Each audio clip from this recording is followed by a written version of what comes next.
সবাই একটু খেয়াল করো। আমরা আগে যে গুণটা করছিলাম সেটা ছিল পাশাপাশি গুণ। কি কি গুণ ছিল? পাশাপাশি গুণ। একক, দশক, এই সংখ্যা, শতক, এই সংখ্যাগুলো যদি শূন্য থাকে তখন আমরা পাশাপাশি গুণ করছিলাম। এখন আমরা করবো উপরে নিচে গুণ। এই যে এখানে এককের ঘর কি আছে? শূন্য। আর এখানে আছে একক, দশক। কয়টা ঘর শূন্য আছে? দুইটা ঘর শূন্য আছে। এই যে দেখো আমরা উপর নিচে গুণ করার সময় এই যে তিনটা শূন্য, এখানে একটা শূন্য, এখানে দুইটা শূন্য, এই যে তিনটা শূন্য আলাদা করা হয়েছে। কয়টা শূন্য আলাদা করছি? তিনটা শূন্য আলাদা করছি।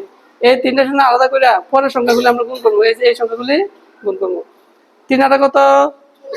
24-এর 4। হাতে আছে কত? 2।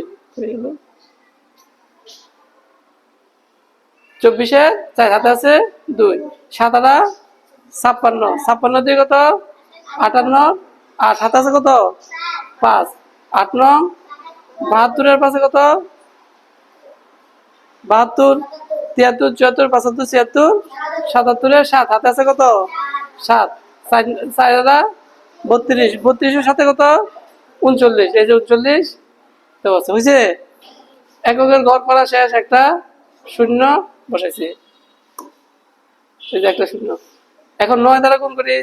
3 নং কত? 27-এর 7, হাতে আছে কত? 2। 7 নং 63। 63 দিয়ে 65, 5, হাতে আছে কত? 6।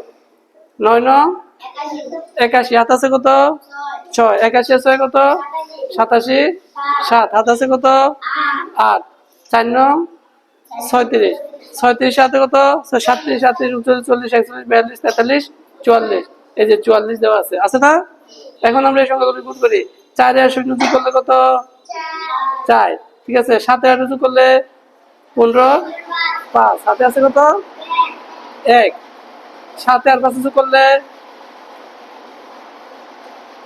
12, আর হাতে আছে 1। 13, 3, হাতে আছে কত? 1। 9 রেখে 10, 10-এর সাথে 17, 7, হাতে আছে 1। 4 রেখে 5, 5, 6, 7, 8, 4, 4। হয়েছে?